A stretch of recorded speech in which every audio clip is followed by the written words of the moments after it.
ये सुनिए, मैं गई थी लखनऊ से आ रही थी और रात को करीब 9:30 बज गया था।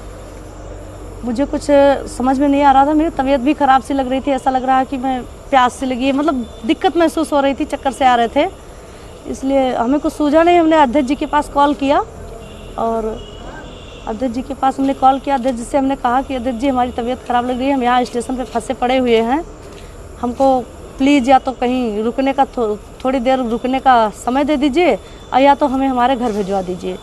तो अध्यक्ष जी बहुत व्यस्त थे, बोले कि अभी थोड़ी देर रुको, 10 मिनट के बाद मैं आता हूँ। मैंने इंतज़ार किया, अध्यक्ष जी आए और फिर उन्होंने रिसीव किया और उन्हें फिर उनका कोई अर्जेंट कॉल आ गया, तो बोले कि अभी मैं कहीं जा रहा हूँ किसी को छोड़ने और आता हूँ। फिर अध्यक्ष जी हमको लेके गए कार्यालय पे, बोले कि तुम यहाँ थोड़ी देर ठहरो और मैं अभी आता हूँ। जैसे ही मैं जा रही थी, 2-3 सीढ़ी चढ़ी, चौथे सीढ़ी जैसे क्रॉस की, हमें ऐसा लगा कि मेरा हिल वाली सैंडल पहनी थी, मेरा पैर फिसला कि चक्कर सा आ गया। मैं ऐसे हाथ जैसे पीछे की कि सर जी पीछे खड़े थे, हमको थाम लिए और उन्होंने मुझे सहारा दिया।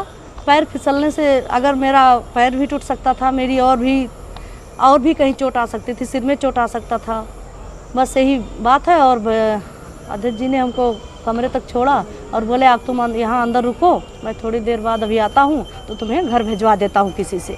बस भैया इतनी सी ही बात है, इतनी सी ही बात है। अब इसको चाहे कोई गलत सोचे या अच्छा सोचे, अध्यक्ष जी ना कभी गलत थे ना कभी हैं हमारी नज़र में। मैं पिछले करीबन 3-3.5 सालों से उनको जानती हूँ और हमारे पारिवारिक संबंध रहे भी हैं उनके यहाँ से, हमारे यहाँ से अध्यक्ष जी से पारिवारिक संबंध रहे हैं, इसलिए मैंने भरोसा करके उनके पास कॉल किया और किसी के पास कॉल नहीं किया। नहीं भैया बहुत अच्छे इंसान हैं और मेरे पिता तुल्य हैं, चाहे मैं बड़ा भाई मानूं या अपना पिता मानूं, और पिता तुल्य ही हमारी सारी फैमिली मानती है। हमारा भाई, हमारे हस्बैंड, हमारे 2 बच्चे भी हैं। मैं लड़की नहीं हूँ, मैं अनजान बच्चा नहीं हूँ कि मैं किसी को, कोई मुझे बहलाएगा, कोई मुझे फुसलाएगा, ऐसा कुछ भी नहीं है।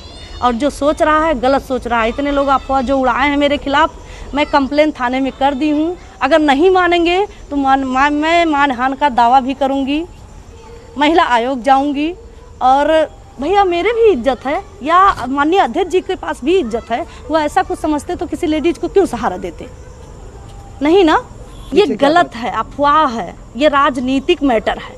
अब ये लोग राजनीति के ऊपर उस पर ले जा रहे हैं, ऐसा कुछ नहीं है। मेरा फैमिली व्यवहार है, फैमिली संबंध है अध्यक्ष जी से। अब पिछले 3.5 सालों से मैं उनको जानती हूँ। मुझे आप बताओगे या कोई बताएगा कि अध्यक्ष जी कैसे हैं? एक लोग का फ़ोन आया था कि बहन आपके साथ क्या हुआ है, कैसे हुआ है, बताइए, हम आपका साथ देंगे। हमने कहा आप साथ देने वाले होते कौन हो जी? कुछ लोग फ़ोन कर रहे हैं, 1-2 लोग कह रहे हैं डरना मत, घबराना मत बहन, ऐसा मत होना। हमने कहा क्यों डरूंगी, क्यों घबराऊंगी? मैं बच्ची हूँ, मैं 2 बच्चे की माँ हूँ, मैं क्यों डरूंगी? मैं कार्यकर्ता हूँ, ऐसी कोई घटना नहीं है। और अध्यक्ष जी को लेकर अगर बदनाम कर रहे हैं तो उनको मैं पिछले 3.5 सालों से जानती हूँ, उनके साथ मेरे मतलब पारिवारिक व्यवहार रहे हैं और उन पर मैं भरोसा करती हूँ, करती रहूँगी। अमर किशोर बम जी हैं माननीय जिलाध्यक्ष जी, उसमें देखा कि उनको लोग परेशान कर रहे हैं, उनको राजनीतिक तौर से बात कर रहे हैं, उनको लोग गलत साबित करना चाह रहे हैं। उन लोगों के देखने का नज़रिया है ना, लेकिन वो लोग गलत नज़र से देख रहे हैं। ये हमारी भी इज्जत जा रही है, माननीय अध्यक्ष जी की भी इज्जत जा रही है। नहीं, कोई सच्चाई नहीं, बिल्कुल नहीं। मैं स्टाम्प पे लिख दूं या जहाँ कहिए वहाँ कह दूं, ऐसी कोई बात नहीं। ना अध्यक्ष जी ऐसे थे मेरे नज़र में, ना है ना रहेंगे। तो ये तो कोई भी कर सकता है, पति भी कर सकता है, भाई भी कर सकता है, बाप भी कर सकता है, कोई भी कर सकता है। ऐसा कोई भी साथ दे सकता है, कोई भी थाम सकता है। मेरा सर फट जाता भैया, मैं बीमार हो, मतलब कुछ तो मेरी तबीयत ठीक नहीं थी, लेकिन अगर मेरा सर फट जाता, मेरे बच्चों का कौन होता? मेरी 2 बेटियां हैं, एक 8 महीने की है, एक पिछले 6 साल की है। बताइए, अब आप जवाब दीजिए।